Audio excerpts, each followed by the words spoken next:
3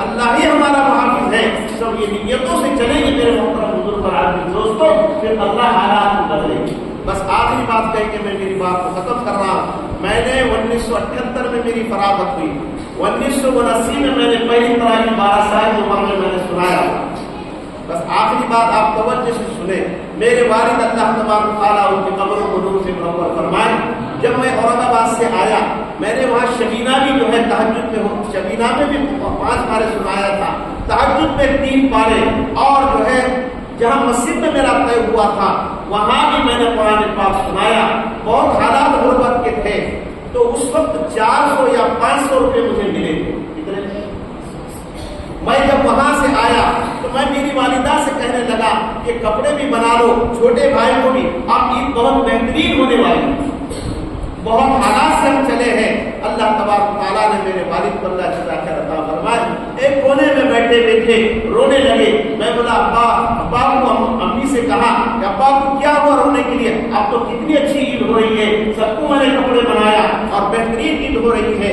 میرے والد نے ایک جملہ کہا بیٹا میں نے تم کو اس لیے نہیں پڑھایا اس کے عوض تم دنیا دے۔ کیا فرمایا؟ میں نے تم کو اس لیے نہیں پڑھایا کہ اس کے عوض تم پیسے لائے اور اپنے اخراجات پورے کرے، بلکہ میں نے اس لیے تم کو پڑھایا تھا کہ تم اللہ کے لیے پڑھانے والے بنے۔ میں نے ایک سوال کیا، چھوٹا تھا، میں بولا پھر اخراجات کہاں سے پورے ہوں گے؟ اب کہاں سے کھانے والے، کہاں سے اپنی ساری ضرورت پورے ہوگی؟ فرمایا انما الاعمال بالنیات، ہر عمل کا دار و مدار نیت پر ہوتا ہے، اس میں کوئی شک نہیں۔ بالکل حالات ہے، تم تراویح کا پیسہ لو، بالکل وہ جائز عمل ہے، علماء نے اس پر ساری باتیں کہی دی ہیں، لیکن تمہاری نیت یہ رہے اے اللہ میرے حالات کو تو بنا، میں فی سبیل اللہ خدمت کروں گا، اور یاد رکھنا تمہاری نیت صحیح ہوگی، میری حیاتی میں اللہ تم کو زکات دینے والا، اللہ نے زکات دینے والا ان کی حیاتی میں ہم کو بنا۔ تو بڑوں کی بڑی باتیں ہوتی ہیں، ہماری سمجھ سے وہ باہر ہوتی ہے، ہماری نیتیں صحیح ہو۔ میرے محترم بزرگ اور عزیز دوستو، میں ظفر صاحب کو اور مفتی اشفاق صاحب کو اور پورے ان کے اسٹاف کو میری طرف سے مبارکباد دیتا ہوں کہ انہوں نے ایسا عمل کو تیار کیا ہے، ایسا ڈسپلن ہے۔ ہم اس سے پہلے بھی 1 سے 2 مرتبہ آئے تھے، اور دوسری بات جیسے جلسوں میں شہرت ہوتی ہے، جس کو بلانا اس کو بلانا بھی چاہیے، علماء کرام کا آنا، لیکن ساری کی ساری سادگی کی میں نے دیکھا ہے، اور میں جس تجربے میں پہنچا ہوں وہ اس بات پر پہنچا ہوں کہ ان کی اپنی ایک محنت ہے، اور یہ جب محنتیں ہوگی تو صحیح عملہ تیار ہوگا۔ اور باقی انہوں نے جو کچھ کام کیا ہے، اور بیٹھنے والوں سے میری اپیل ہے کہ زکات اللہ تبارک تعالیٰ نے آپ کو عطا فرمائی ہے، اللہ نے مالدار آپ کو بنایا ہے، بہت بڑی ذمہ داری ہے ان مدرسوں کی ہم حفاظت کریں۔ آج سارا کا سارا مدرسوں میں کون سی باتیں اور کیسا جو ہے پلاننگ بنائی جا رہی ہے، ان مدرسوں کو کیسے ختم کر دیا ہے، یہ ہماری ذمہ داری ہے، کیونکہ یہ تو زکات پر نہیں بلکہ وہ مال پہ چلنا چاہیے تھا۔ علماء سے آپ پوچھ سکتے ہیں، وہ تو اوریجنل مال پہ چلنا چاہیے تھا مدرسے، لیکن یہ بات بدقسمتی سے کہنا پڑتی ہے کہ زکات میں مدرسے چل رہے ہیں، اس لیے جہاں بھی نظام ہو وہ بہت بڑی ذمہ داری ہے۔ ہمارے پاس ایک ٹرسٹ چلتا ہے، اس کے بعد جو ہے مدرسہ، تو مفتی عارف صاحب نے یہی بات بتائی تھی، یہی بات مفتی عارف صاحب نے بتائی تھی کہ نمبر 1 پہ اقربا، نمبر 2 پہ مدارس، اور تیسرے نمبر پہ آپ اس کو قائم بھی کر رہے ہیں، لیکن مدرسے کو دھکا نہ لگے، مدرسے کو کوئی شک آپ کی وجہ سے نہ پہنچے، ایسا عمل آپ کی طرف سے نہیں ہونا چاہیے۔ آج تک ہم نے جمعہ میں یہی اعلان ہم نے کیا ہے، نمبر 1 پہ اقربا، نمبر 2 پہ مدارس کی آپ مدد کریں، بچتا ہے تو وہاں لا کر دیں۔ اور آخری بات، حالات ایسے رونما ہو رہے ہیں، ایک وقت وہ آنے والا ہے، یہ مدرسوں میں اور یہ مکتب میں عقیدت کی بنیاد پر تعلیم دی جاتی ہے، اس کا عقیدہ صحیح ہوتا ہے، اس کا عقیدہ صحیح ہوگا تو سارے اعمال صحیح ہوں گے۔ اب وہ وقت دور نہیں ہے کہ بچوں کو جیسا سرکاری اسکول میں جانے کے بعد اپستھت کہنا پڑتا تھا یا لبیک کہنا پڑتا تھا، اب تو ایسے حالات بدلے ہیں، اب ہم کو جا کر ان مدرسوں میں یہ کہنے پہ مجبور کیا جائے گا کہ آپ حاضر ہیں تو آپ کو شری رام کہنا پڑے گا۔ یہ حالات رونما ہو رہے ہیں، اللہ اس سے ہماری حفاظت فرمائے۔ جہاں عقیدت ٹھوس ہو کے اور عقیدے کی بنیاد پہ ان کو تعلیم دی جائے گی اور ان کا عقیدہ پکا ہوگا کہ اللہ کے ڈراؤ، اللہ کے علاوہ کسی کا ڈر ہم ہمارے دلوں میں نہیں ہوگا. اللہ تبارک و تعالیٰ سے دعا ہے. میں اس قابل نہیں تھا لیکن مجھے بٹھا دیا گیا, چند باتیں میں نے عرض کر دی. اللہ تبارک و تعالیٰ, یہ تو ہماری بدقسمتی رہی کہ ہم تھوڑا سا لیٹ پہنچے. ہو سکتا کچھ بچے کا سننے کو ہم کو مل جاتا لیکن ہم اس سے محروم رہے.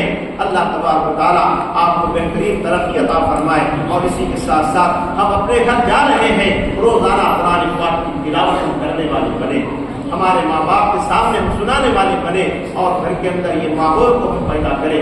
اللہ تبارک و تعالیٰ کہنے سے زیادہ عمل کی توفیق عطا فرمائے. وما توفیق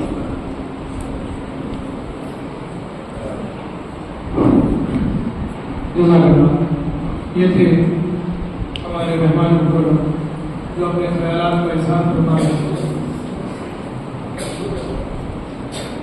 مدارس اسلامیہ کے تعلق سے یہ بات عوام کے اندر کافی چرچا میں ہے کہ مدارس کے اندر خود ہوتی ہے. ابھی حافظ صاحب اپنی بات میں کہہ رہے تھے کہ مدارس میں ایسا ہوتا ہے ویسا ہوتا ہے, لوگ ناقص کرتے ہیں. دارالعلوم جب قائم ہوا اس کے پہلے مختلف حضرت مولانا رفیع الدین صاحب عثمانی رحمۃ اللہ علیہ, ان کے زمانے میں واقعہ ایسا ہوا کہ میرٹھ یا مظفر نگر کا بہت بڑا مالدار سیٹ تھا. وہ دارالعلوم میں غلہ پہنچایا کرتا تھا, اناج پہنچایا کرتا تھا. اب ایک علماء سے حسد کرنے والا مدارس سے حسد کرتا رہنا ضروری ہے. ایک علماء پر اور مدارس پر دان کشی کرنے والا ایک آدمی تھا. اس نے دیکھا اور جا کر ایک دن جا کر اس سیٹ کو کہا کہ سیٹ آپ دارالعلوم دیوبند کے اندر اپنا غلہ بھیجتے ہو, مال بھیجتے ہو, آپ کو معلوم ہوا کیا ہوتا ہے؟ کہا کہ نہیں معلوم تھا. وہاں کے جو اساتذہ ہے نا وہ آدھا مال مدرسے میں دیتے اور آدھا مال خود کھا لیتے. یہاں وہاں پر سب ایسا ہوتا ہے. تو ان سیٹ صاحب نے ذرا سوال فرمائے, بڑا ہی بہترین جواب دیا, سب لوگ سن لیا. تعاون دینے والے بھی وہ تو نہیں ہے الحمدللہ یہاں پر, لیکن دوسرے احباب بھی سن لے کہ ان سیٹ صاحب نے جواب دیا, اچھا ایسی بات ہے, ایسا مسئلہ ہے کہ جو میں اناج بھیجتا ہوں وہ آدھا بچوں کے لیے جاتا ہے, آدھا میرے گھر کو, آدھا اس بات کے گھر پہ جاتا ہے, ایسی بات ہے. تو سیٹ کہنے لگے کہ مجھ سے بہت بڑی غلطی ہوگی, مجھے وہاں پر اب آئندہ سال سے دگنا اناج دینا پڑے. کہا کیوں؟ مجھے معلوم ہی نہیں کہ وہاں کے اساتذہ کی ضرورت ہے. میں اللہ تبارک و تعالیٰ سے معافی تلافی کرتا ہوں کہ مجھ سے اتنی بڑی غلطی ہوئی کہ دین کے جو خادم ہیں, علماء کرام ہیں, مدارس میں درس و تدریس کرنے والے ہیں, ان کی ضروریات کا مجھے علم ہی نہیں ہوا. لہٰذا اب میں اگلی مرتبہ سے کیا کروں گا, ابھی تک میں جو بھی مان کرتا تھا اب اگلے سال سے اس کا دگنا مان. تو خیر مدارس ہیں, اب علماء انبیاء کے وارث ہیں, کچھ نہ کچھ سنانا کرتے رہتا. الحمد اب میں مدرسے کی سالانہ امداد پیش کرنے کے لیے حضرت حافظ الحاج حافظ سے سفر صاحب کی شادی دعوت پر کارکن سے درخواست کرتا ہوں کہ مدرسے کی سالانہ امداد پیش کریں.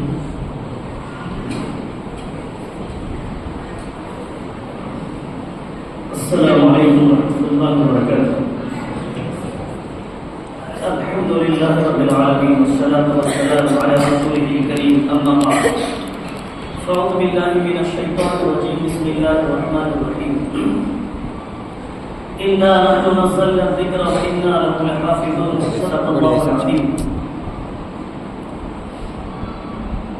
محترم استاد الاساتذہ علی جناب